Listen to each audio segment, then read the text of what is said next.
stuff. Okay. Because if I remember correctly, there was reactivity issues. Exactly. So I mean, if there's none right now, thankfully, but if another dog came by, depending on what kind of dog it was, he might just let it go. But a lot of times, if we're walking, he instigates. Sure. You know. Gotcha. And just pulls the entire walk. Just pulls so hard, like it's almost like he walks us, you know, and not vice versa. Correct.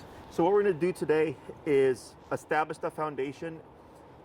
Ideally, it should address the reactivity. Okay. If not, we need it anyways as a reference point for everything else that we're going to do. Got it. Okay, so what we're going to do here with Lars is I'm going to help you find what we call his working number. Okay. So you can actually just stand there. I'm going to have you shorten your leash. You can grab that first knot there. Okay. Okay, and then on your remote, go ahead and go up to like 10.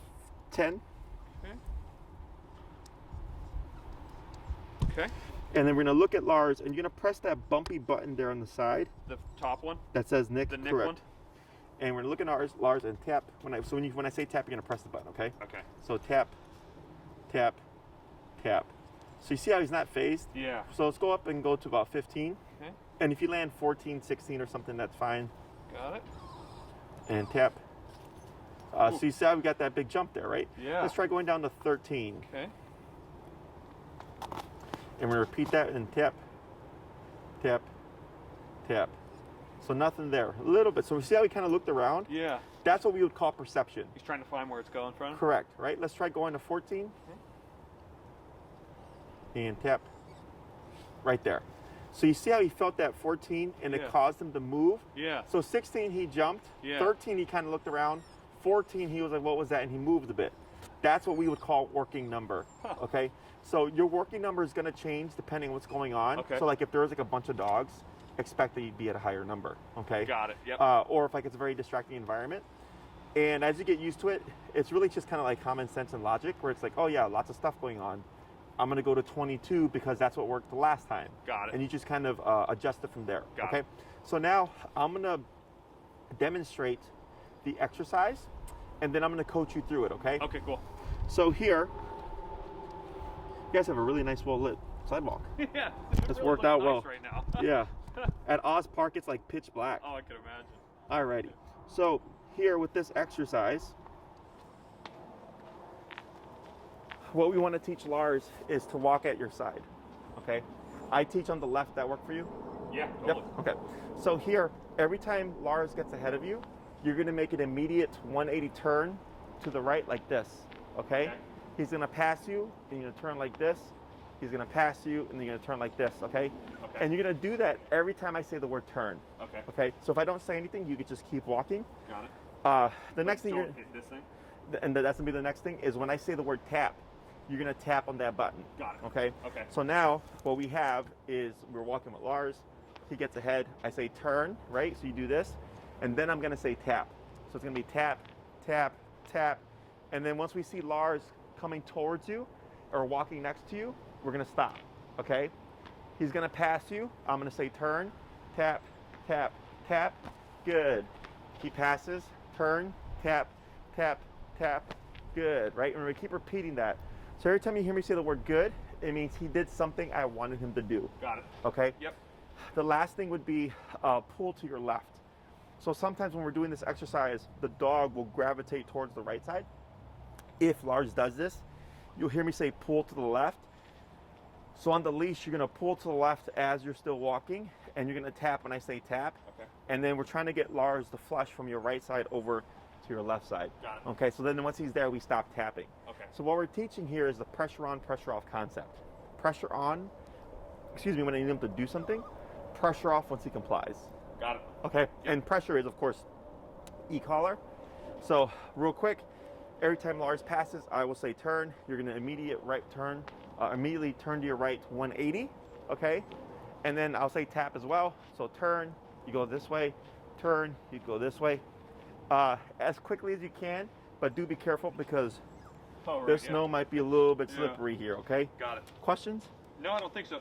Should I hold it still at this knot here? Now you can go back to the handle. Okay.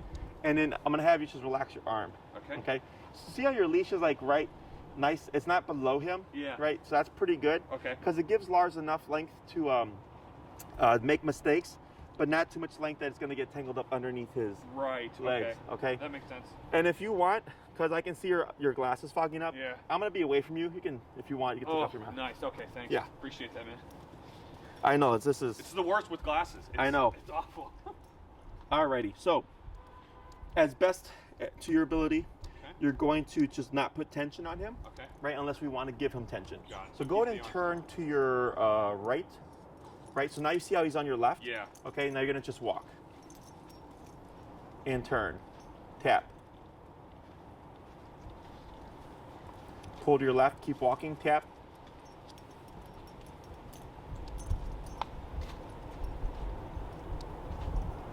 Turn, tap, tap. Let's go ahead and bump that number. Let's go to 15. Okay. And turn to your right again. So now he's back on your left and forward. Turn, tap, tap. Relax that arm. Turn, tap. Let's go ahead and bump it. Let's go to 17. And turn, tap. And you're pressing the bumpy one, correct? Yep. Okay. Turn, tap, tap, tap, tap. There it is. Okay, cool. Now we got some contact. Yeah, just keep moving forward. Turn, tap. Turn, tap, tap. Let's go to 19. And just turn to your right. Good. Forward. Good.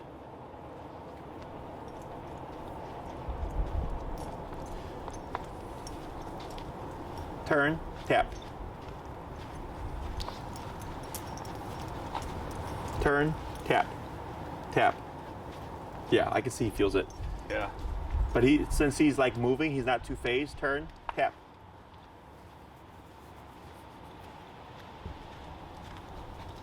Pull to your left, tap. Good. Turn, tap. Let's go and bump to 21. Okay. And this is normal. Is it? Okay, good. Yeah. People always get worried, like, is this normal? That's what I'm wondering. What's going on? Turn, tap, tap. Yeah, he feels it. There we go. That's good.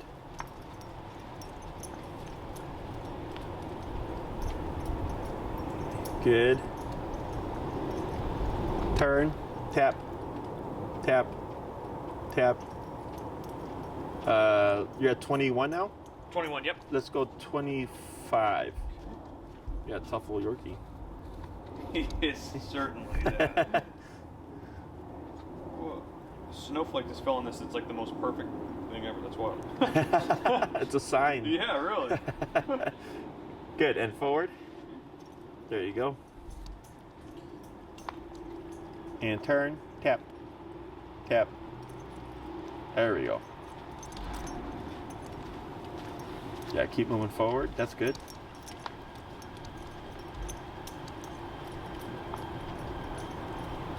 Good. Go ahead and slow turn here. Good turn. Yep. Keep walking. Now walk forward. Yep. Tap forward. Yeah, keep forward. You got it. Now slow walk here. Slower and stop. Cool. All right. So, do you see what we got there? Yeah. What do you see? He stopped when I stopped. He kept my pace then there at the end. Correct, right? Yeah. So, this is why the working number is so important. Yeah. Is because right now there's not much going on, and we went from 16. 14. We started 14. 14, yeah. but 16 made him jump earlier. Oh, right, yeah. And now we're at 25 or something, right? 25, yeah. So the reason why the 16 made him jump and the 25 didn't make him jump as bad is because, one, it caught him off guard the first time. So you're like, what the hell is that? Right. Second, you weren't moving. Right. So once you start moving, you're fine. Once you start moving, you're okay. Once you start moving, thank you. No no, you're problem. fine. The movement causes some distraction. So then it kind of takes away from the collar. Because I could see him with the little twitch. Right. But then he was like, okay, whatever. And he just kind of kept zooming around. Yeah. So then we just kept slowly, incrementally going up until eventually we hit that 24, 25. And he did give a little jump, but then he kind of locked right in. Right. Okay. So the way this works is most people, when they teach what we call the heel, is when the dog pulls ahead, they'll punish or zap the dog for pulling ahead and like say no. And then when the dog backs up, they'll tell them to heel. And that method doesn't work very well. Yeah. Because it requires the dog to do too much math. Whereas here, what happens for Lars is since you're going opposite directions, when the collar kicks in, tap. See, there's a dog on it. Sure. Tap. Tap. Tap. Tap. Right. Let's see what he does. Good. Right. So I can see him staring here. Right. Yep. Give a tap. Right. We're gonna watch Lars. Okay. He's still focused. Tap. Wait a moment. So what we're doing here is breaking the focus. Got it. Okay.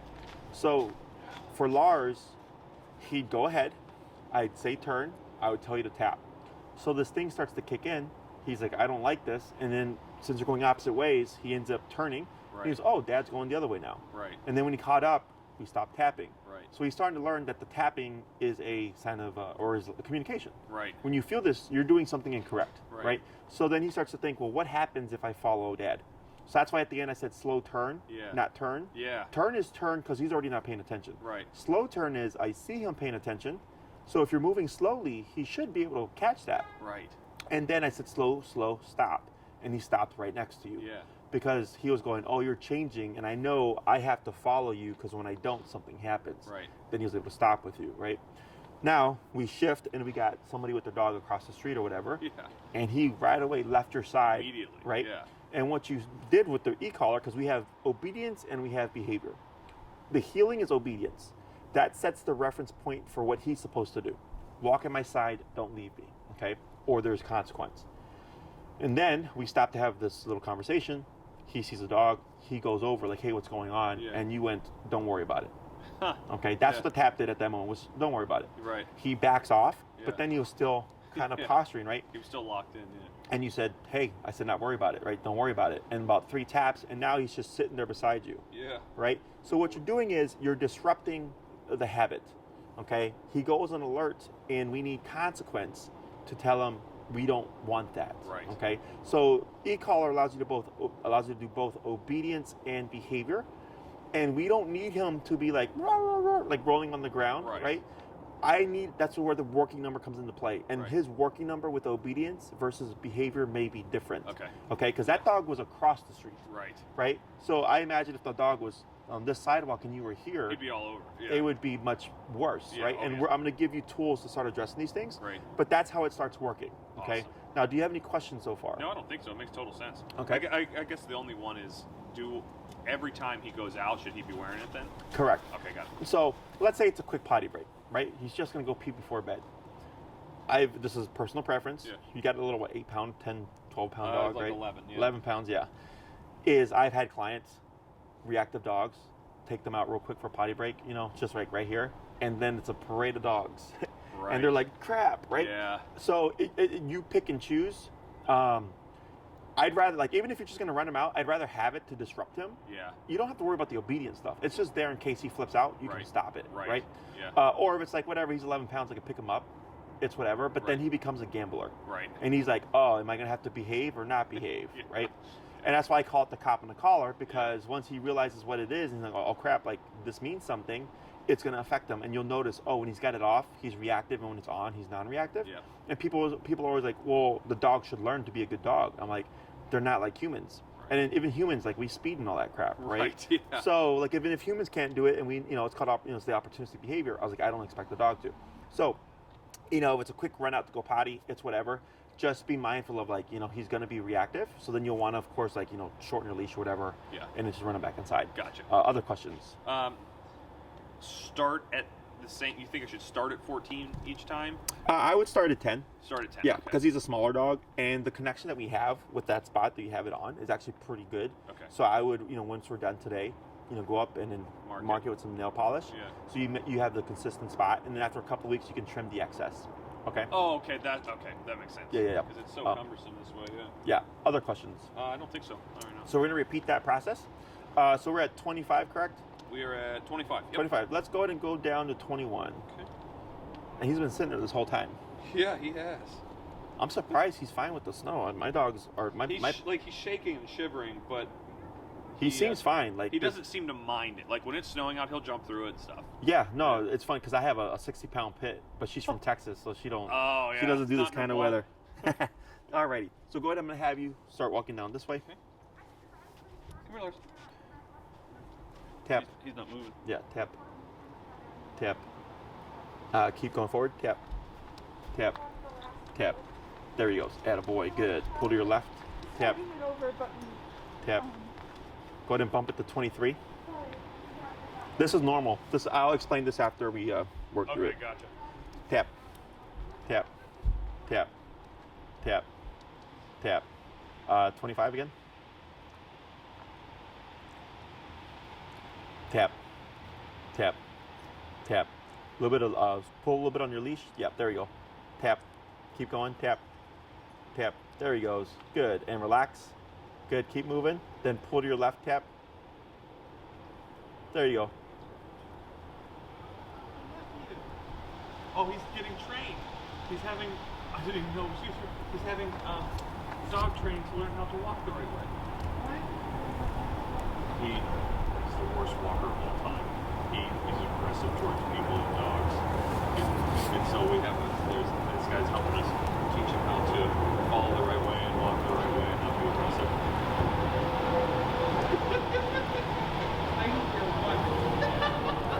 Don't let them shame you. Best walker I've ever known. I didn't even see it was you. And now go ahead and turn across around him so you can start moving this way. Yeah, and just keep relaxed and forward. Tap. Tap. Tap. Yeah, keep forward. Tap. Tap. Keep forward. There you go. Good. Now pull to your left. Tap. Tap. Tap. Keep a little bit of pressure. Yep. Tip. Go ahead and bump it. You're at 25, correct? 25. Let's go to 28.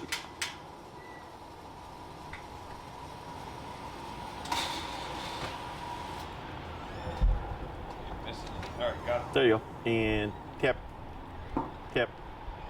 Tap. Pull towards your left. Tap. Tap.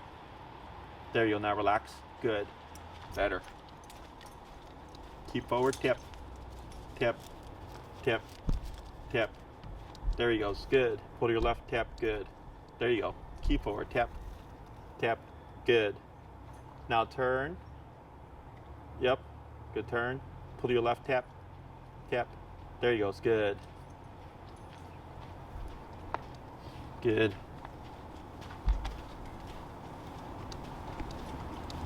Keep forward. Good. Now slow down. Slow turn. Good turn. Forward. Tap. Tap. There you go. Good.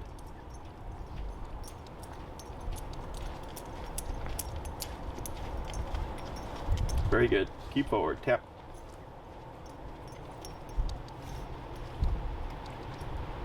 Now slow walk. Slow turn. Slow walk. Turn. Tap.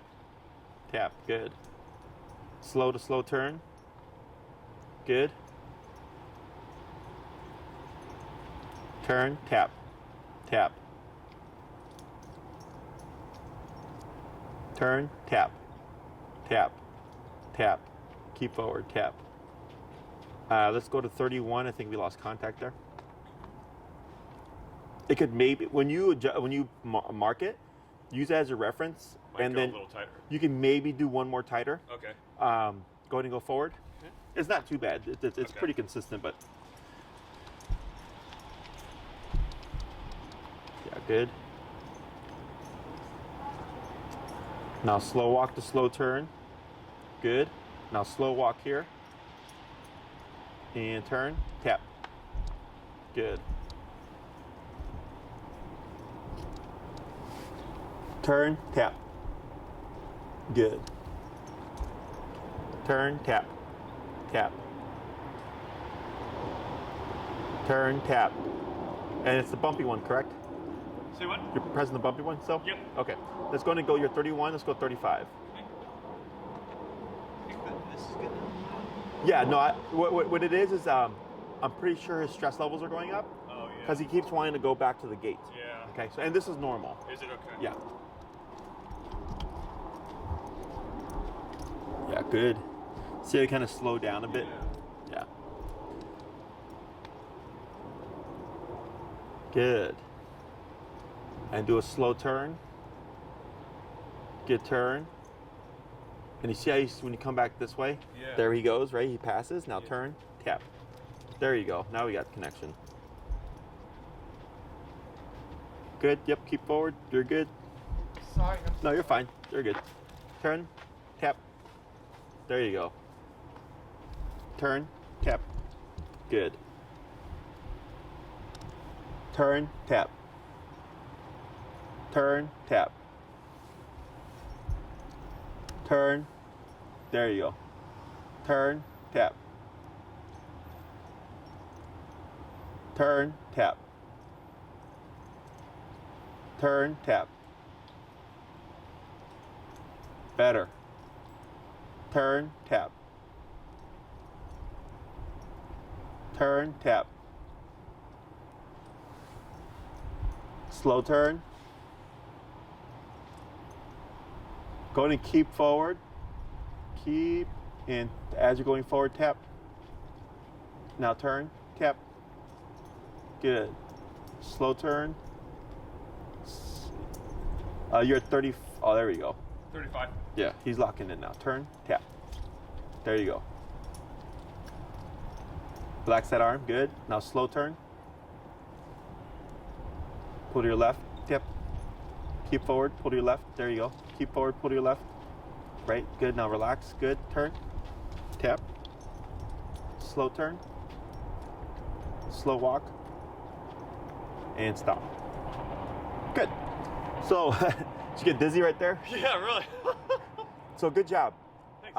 So what happened was his stress levels go up and he's like, this sucks Yeah. because now there's discipline. Yeah. That's why he gets flighty and he wants to go to the gate. Got it. So now we have to override stress. So he's going into flight mode. I want to go home. So then we need more power to override the flight mode. Got it. So then, because every time you're coming towards the gate is when he would forge. So over there, he kept overshooting. So what we're trying to do is get Lars, if you would step next to him so that your right leg's parallel, that's what we want to happen. Right. With no tension. Right. Is you did like 6 or 8 turns and he kept overshooting because he was becoming flighty, but eventually did it so many times where he's like, okay, I'm doing something wrong, because now panic is overriding the focus. Okay, and eventually he's like, oh, I got it, and then I started saying slower because I could see him matching your pace like Right. he did earlier. Right. Okay, so then he got really panicked, and that's when he jumped up and he was going for the leash, and you tapped and you worked him through it, because in order for him to focus, he has to work through panic. Got it. Okay, Yep. so it's like, right now obviously there's no emergency. He thinks there's an emergency, right? Right. So like, if I were to be in a building that caught on fire, I'd freak out. I need direction. So like, let's say a firefighter comes in and he's like, I need you to do this and this and this. Like, I'm gonna be panicked. He's like, I need you to calm down and do this and this and this. Right. Right? But the main thing is calm down, because that's how I'm gonna learn to think, okay? And actually follow those instructions. Right. So that's actually what you're just doing right now, but you're doing it through pressure, okay? Right. And we actually have a dog approaching over here. So let me have you step over to the grass. You're gonna go just behind this tree right here, okay? Okay. And you're gonna face towards the sidewalk. And we're gonna watch Lars. And go ahead and shorten and grab by that middle of the 2 knots. This Yeah, one? that's right there. That's good. You can always do it. Hi, we have a reactive dog here. Could you shorten your leash? Thank you. Sorry. No, you're fine. Yep. Thanks. Tap. Come on. Tap. Tap. Tap. Is there any response there? No, it's not doing anything. Okay, so then the way he was positioned, so I think maybe a notch tighter, but this is okay. So right there, what do you think would have happened if we hadn't done any of this? He would have, when the dog came up, he would have totally gone after it. So this is why we're doing heel first. Right. Is I want to see what this heel fix. Okay, so it's not the obedience that's helping Lars right now. It's the tapping. Right. Right. It's the discipline. Right. It's the consequence for not walking with you. Right. So it puts them in a different headspace. Okay. And by the way, I don't know if I said this in the console, but like harnesses exacerbate reactivity. Did mention that, right. Now, even if you didn't have them on the harness, like you're still going to get reactivity. Yeah. But harnesses intensify it. Right. And Yorkies are known for like the collapsible trachea. That's what I'm always afraid of. Yeah. Correct. Yeah. So here, when he's trained well, there shouldn't be any tension anywhere because he's walking with you. Right. So as you progress, I'd give it a couple of days. But if you feel like you got Lars in a good place, you can walk him on the harness and have the e-collar on. Okay. Okay, still just for that whole trachea thing. Right. But right there, that dog went like 2 feet of Lars. Right. And you could see Lars pick up his paw and like he even backed away. Yeah, I've never seen him do that in my life. Because we put consequence to things. Right. And we put consequence to earlier when he started just thinking about it, right? He was just alert. He hadn't done anything yet. And we're like, nope, we're not even going to do that, right? So the reason why I had you step aside was, one, I saw she had no control over that dog. Right. So you gave space. And right here, you're about approximately, let's say she did continue just straight down the path. You have about 6 to 8 feet of a gap there, okay? Is if he did blow up, we would know, okay, even at 8 feet, he still has a problem. So we start here first, and then you slowly kind of close that gap until you're comfortable, right? Yeah. So I don't need you to be able to have Lars right up to a dog, right? If you're not comfortable with it. Like, we don't have to push further than just the control, right? Because the other thing is, when that dog was coming towards him, for Lars, that's threatening. Right.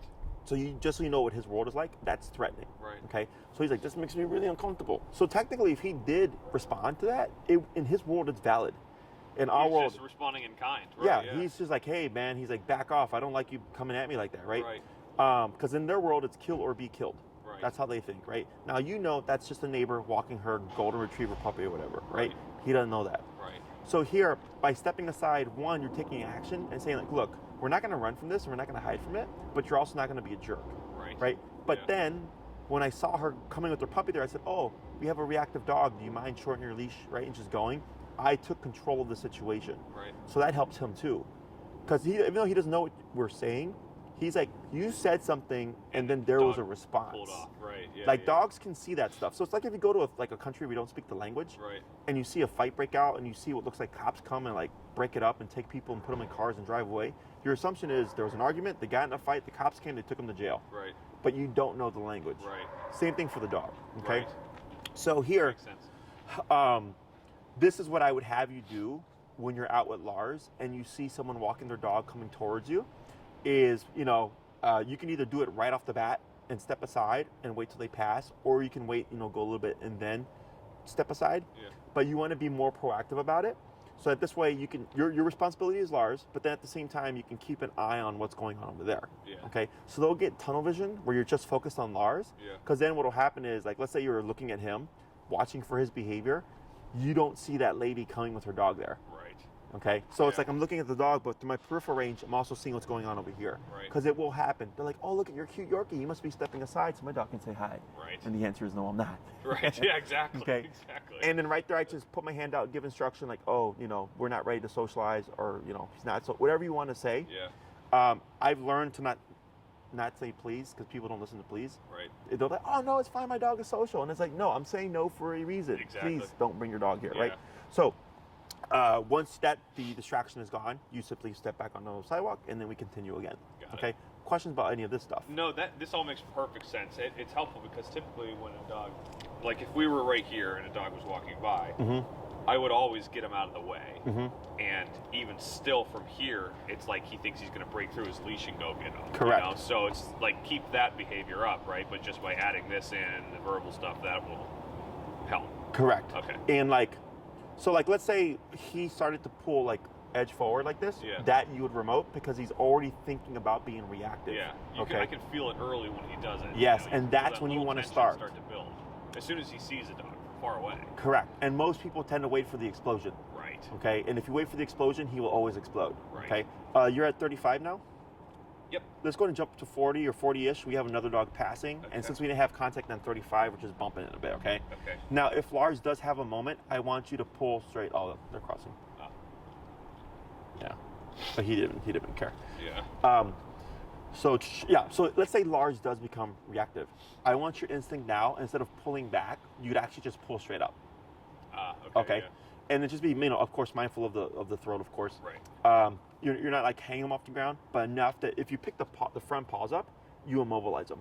Got it. Because that's actually how they push forward with their back legs and pull forward with the front legs. Right. So when you remove the front legs, you can't do anything. Okay. Yeah. And then, so you would pull straight up and then just grab like that rhythm of tap, tap, tap to see if it helps de-escalate him. Got it. Okay. And you'll literally feel it. You'll feel like the body just kind of slump. Right. And once the body slumps, then you're good. You're good. So that was a question I was just thinking. You tap until the behavior stops completely, and then not again, right? And then you relax, correct. Got it. Because pressure on, so it was pressure on earlier when we needed him to do something, pressure on when we need him to stop doing something, right? So I need you to stop barking. Right. You keep that pressure on and you give that guidance to help de-escalate him. So pulling back or pulling up and back escalates reactivity, Right. creates more reactivity, Right. okay? So if you do that, if you pull back and tap, you're conflicted.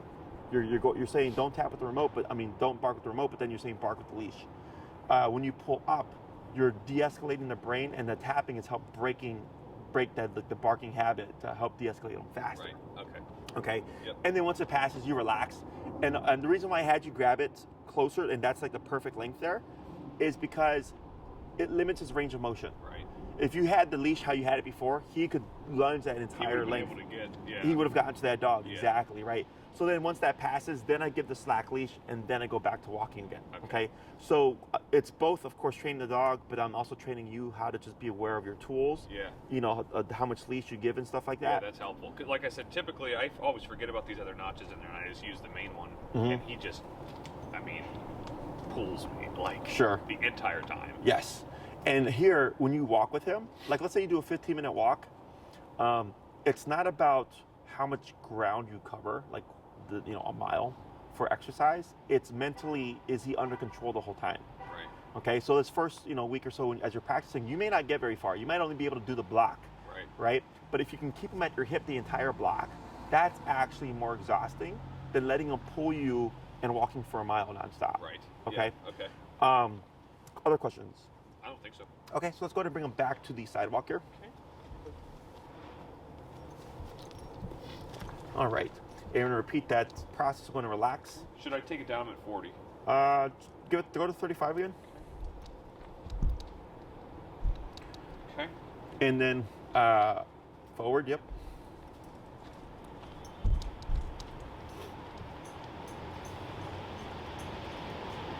Turn, tap. Turn, tap. There you go. Pull to your left, tap, tap, tap. There you go, good. Slow turn. Slower walk, but keep walking. There you go. So you see how he slowed with you? Yeah, good. Now, yeah, keep forward. Yeah, keep forward like that. Good. Slow walk again, but keep forward. Yeah, keep that pace. Tap, tap, tap. There he goes. Attaboy, good job.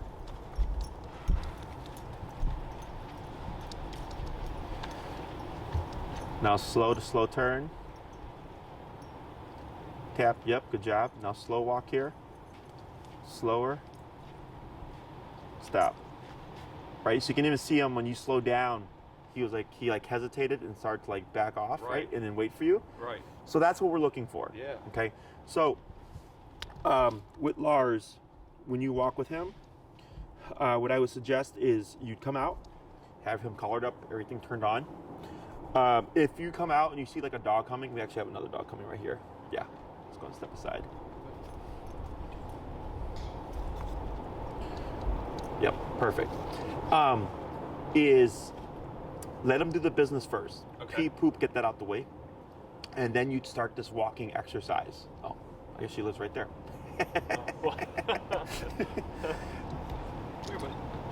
There we go. Then we start the walking exercise. Okay? Yep. You'll probably be doing like short 15-minute walks, and dogs learn better in smaller chunks. Okay. So like if you did 3 15 to 20-minute walks a day, that's ideal. Got it. Okay. Once you start the process, his job is to walk at your side like that. Okay. So then let's say you're walking and you're going down the block and you turn stuff, and Lars is at your hip. You can just keep walking. Okay. You're only turning that abrupt turn, when he gets ahead of you. Okay. okay? For your frame of reference, his right shoulder should be parallel to your left leg. Got Okay. it. Yep. So even if he's passing you by an inch, that's technically passing. You turn and tap for that. Okay. Yep. And a good way to test if he's paying attention is that slowing down pace, right? Because if you can see him where he turns up, like, oh, what are we doing, right? Right. And he slows down with you, especially like right there. I think it was really noticeable for you. You're like, oh wow, like he actually slowed down, right? Big time. So all that was good. And if you can keep him in that state of mind, I would anticipate we're not going to see reactivity. Okay.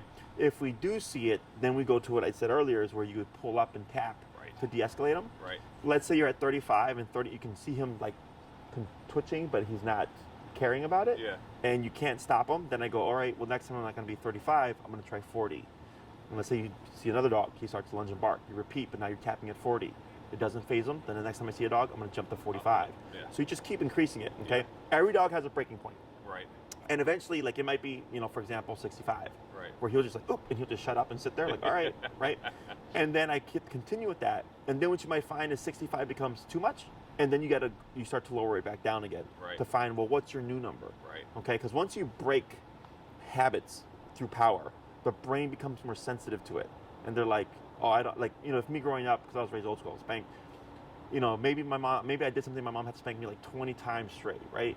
And she kept doing that for everything. And eventually I'm like, hey, shit, like this, even like by the 5th tap, the spank, I'm like, all right, I'm good, right? And she's like, okay, I don't need to spank you 20 times anymore. I can spank you just 5 times. Right. But it has the same power as a 20 spanking correction, Same thing for the dog, right? Yep. So how you respond to things kind of tells us what's too high and what's too low.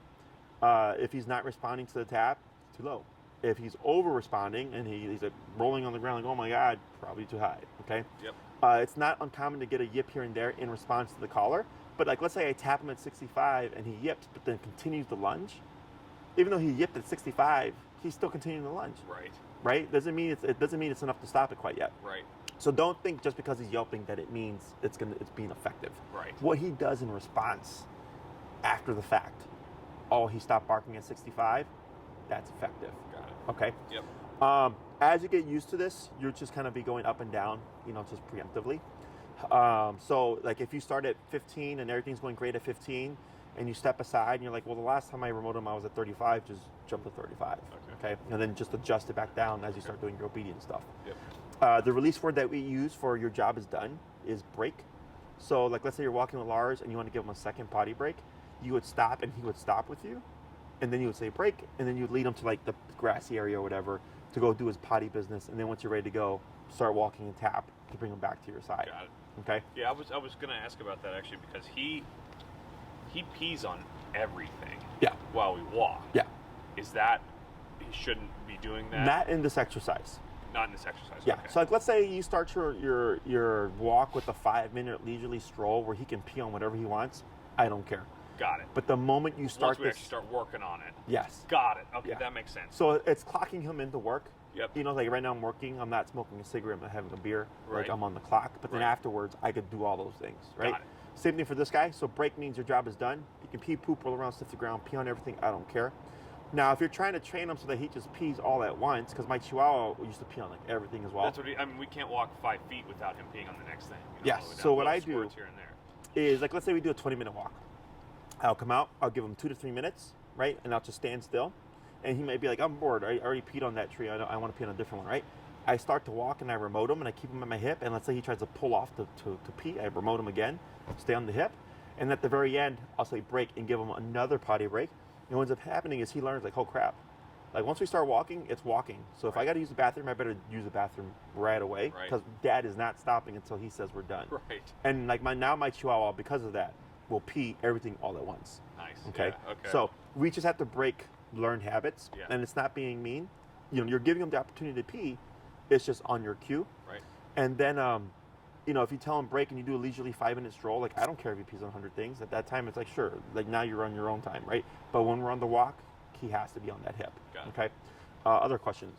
Is he going to be mad at us because of No. this? Okay. No. What you might see is what people call mopey or depressed behavior. He's not mopey or depressed. It's usually just the dog being calm. Okay. Or 2, no one likes discipline. Right. Right? So like I didn't walk away from spanking smiling. Right. Right? The more you expose him to stuff, the faster he gets over it. Most people, when they see like the dog getting stressed out, you might even see him like run off from the collar. Yeah. It's normal. I mean, like I didn't run to the belt. Right. You know? Right. It's like I ran away from it. Right. So, but the more you expose him and you practice this, the faster he gets over it, and also the faster he gets better. Right. Okay. When people see their dog acting aversely to the training tool, they tend to ease up. Right. And then it keeps the dog in this little bubble or limbo Yeah. where they don't get better, you know? So it steps forward, that. steps back. Yeah. Other questions? I don't think so. So your homework for the week is just this exercise. Perfect. Okay. Don't apply the collar for anything that we've not covered. Okay. Okay. So today you can apply it to the barking. You have your structure here. You're going to want to start that walk again, let them potty, then find your working number. Okay. Because if you do your working number first, it'll most likely deter him from wanting to go potty. Right. Right? Yep. So let him potty first, get that out the way, and then once you're like, all right, cool, we're good, then you find your number, and then you get started. And I'm going to send you videos that'll help clear things up as well. Awesome. Okay, great. And then, 3 15, 20-minute walks a day would be perfect for this guy. Okay. There's no such thing as too much with this because walking alleviates stress, and Right. e-collar is stress, so they balance each other out. Got it. This is why this exercise is so important. Plus, Yeah. it helps address reactivity. Right. You're not going to be saying anything like heel or anything like that. The tap itself is what's going to start him It on does the it hip. all. Okay, yeah. Next week when I see you, we're going to be doing this again, and then we start to attach the word of heel Got it. to start cueing it verbally. Got it. With the collar, I suggest putting it on 15 minutes prior and then leaving it on 15 minutes after Okay. so he doesn't get too savvy. It doesn't just associate it purely. Correct. Okay. So when I go in, leave it on for a bit. Yeah. Got And then if you want, you can give him a treat when you put it on. That was just gonna ask that. Like, is that okay Yep. to introduce that? Okay. Cool. Yep, because then it helps him kind of feel more, better about it. Yep. If he's running from the collar, don't worry about it. Just go to him, put it on, offer him the treat. If he doesn't take it, I put it away, Okay. and keep repeating it. Yep. And eventually, like he'll go like, oh, okay, like collar actually means we're gonna go for a walk and like blah blah blah blah. Yep. So like my dogs love the e-collar because it means off leash freedom. Right. Okay. Yeah. So, but it's common in the beginning that he's going to be a little bit apprehensive if you see that. Everything we saw today was good. He's actually taking to it very well. I'm surprised he's not shaking more in stress. Yeah. Or even Me with too. yeah. I was so nervous. Yeah, no, he did really well. His number, not out the ordinary. Size of the dog does not matter because Okay. someone would think like, oh, he's a tiny little thing. He's gonna be on 8. Right. I know, like we're on 35, 40, right? Right. Yeah. But you may see that number gradually goes down as he gets more sensitive to the collar. Right. Time will tell. Okay. Okay. Yep. Any other questions? Not that I can think of. I mean, I feel like everything was answered. It's straightforward. It makes a ton of sense. Yeah, You it's know? simple stuff. Yeah. It makes a ton of sense. So if anything pops up, you can shoot me an email. Okay, cool. At the email I'm going to email the videos at. Yep. And then, is this your recurring time? I think so. Okay. Allison's schedule, I'm not sure, but I think so. Sure. Yeah. I've learned like not to look because it changes every day. Right. My schedule. Yeah. But yeah, so if anything pops up, you let us know. Otherwise, next class plan on will most likely be working outside again. Gotcha. Pending the weather's But not terrible. I could even just come down and meet you so you don't have to do that again. Yeah. I'll buzz and like, hey, I'm here. And you'll Perfect. come down, and then Perfect. we're going to review and stuff. Perfect. And then on the third class, we'll most likely. Oh, and actually, this may potentially affect his behavior when you guys get ready to leave and stuff. Okay. Okay. But we'll see how he does over the next coming weeks. Okay. If you struggle with the reactivity stuff, one thing I would say is, watch what the other dog is doing. Yeah. So like, let's say he's like half and half, and then it's like half the time when he's good, if the dog is calm, and when he's bad, it's because the dog is barking. Like that's super common. Okay. So if you pick up a pattern on the dogs he lunges at, it lets me know like what we need to do to adjust Got and it. fix those I'll problems. look out for it. Okay. Yep, makes So you sense. can go ahead and tell him break. His job Great. is done. Good job, buddy. And it was good to see you again.